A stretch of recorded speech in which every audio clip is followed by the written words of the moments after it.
बड़ी खबर इस वक्त बहराइच से आपको बता दें, जहां बुलडोजर एक्शन पर अब रोक लगा दी गई है। इलाहाबाद हाईकोर्ट के लखनऊ बेंच ने ये बड़ा फैसला सुनाते हुए 15 दिन तक रोक लगा दी है बुलडोजर एक्शन पर। हाईकोर्ट के लखनऊ बेंच ने 15 दिन पर सुप्रीम कोर्ट में भी फिलहाल ये अर्जी दाखिल की गई है। 15 दिन पर रोक लगाई गई है बुलडोजर एक्शन पर। बहराइच मामले को लेकर लगातार सियासत भी गरमाती हुई नजर आ रही है और बुलडोजर एक्शन को लेकर भी तमाम सवाल उठाए जा रहे थे, जिसके बाद हाईकोर्ट में अर्जी दाखिल की गई और फिलहाल अब इलाहाबाद हाईकोर्ट की लखनऊ बेंच ने इस पर 15 दिन के लिए रोक लगा दी है और सुप्रीम कोर्ट में भी अर्जी दाखिल की गई है इस मामले में। अब सुप्रीम कोर्ट इसको लेकर क्या कुछ कहता है जब यहाँ पर सुनवाई होगी,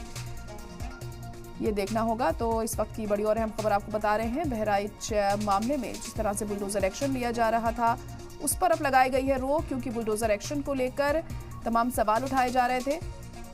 कि आखिर क्यों इस तरह की कार्रवाई यहाँ पर हो रही है, जबकि कानून में ऐसा कोई प्रावधान नहीं है। इसको लेकर भी तमाम बातें सामने आई कि ये कदम क्यों उठाया जा रहा है। इसी के मद्देनजर अर्जी लगाई गई इलाहाबाद हाईकोर्ट में और इलाहाबाद हाईकोर्ट की लखनऊ बेंच ने फिलहाल अब रोक लगा दी है बुलडोजर कार्रवाई के ऊपर। तो 15 दिन तक ये रोक लगाई गई है और 15 दिन बाद देखना होगा क्या ये रोक जारी रहती है या फिर क्या कोई और बड़ा फैसला इसको लेकर सामने आता है, क्योंकि सुप्रीम कोर्ट में भी फिलहाल अभी ये अर्जी पेंडिंग है और सुप्रीम कोर्ट इस पर क्या कुछ सुनवाई करता है ये देखना होगा और इसको लेकर क्या फैसला सुप्रीम कोर्ट की तरफ से सामने आता है ये भी वक्त के साथ ही साफ होगा। हालांकि बुलडोजर कार्रवाई को लेकर सुप्रीम कोर्ट पहले भी सवाल उठाता रहा है, लेकिन अब बहराइच मामले में जिस तरह से बुलडोजर कार्रवाई की जा रही है, खासतौर से इस मामले को लेकर जो अर्जी लगाई गई है, इस पर क्या रुख सुप्रीम कोर्ट का रहता है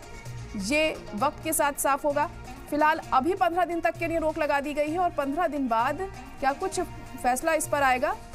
इस पर नजरें टिकी होंगी।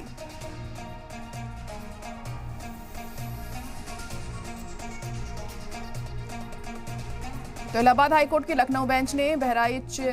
में जिस तरह से बुलडोजर चलाया जा रहा था आरोपियों के घर पर, उसको लेकर अब रोक लगाई गई है।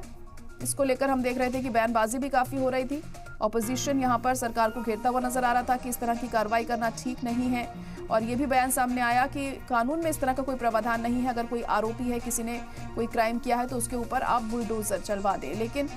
फिर भी ये कार्रवाई हो रही थी, जिसके बाद इस पर रोक लगाने के लिए हाईकोर्ट में अर्जी लगाई गई और हाईकोर्ट में अब ये फैसला सामने आया है कि 15 दिन के लिए इस पर रोक लगा दी गई है। इलाहाबाद हाईकोर्ट की लखनऊ बेंच ने ये फैसला सुनाया है और सुप्रीम कोर्ट में भी एक अर्जी दाखिल की गई है इसी मामले के मद्देनजर और सुप्रीम कोर्ट क्या कुछ कहता है इसको लेकर ये देखना होगा। तो फिलहाल अभी तो रोक लगा दी गई है 15 दिन के लिए, लेकिन 15 दिन के बाद क्या ये रोक जारी रहती है या कोई और फैसला इसको लेकर सामने आता है। आपको बता दें कि काफी तनाजा हमें देखने को मिला था बहराइच हिंसा में। कोर्ट ने शासन से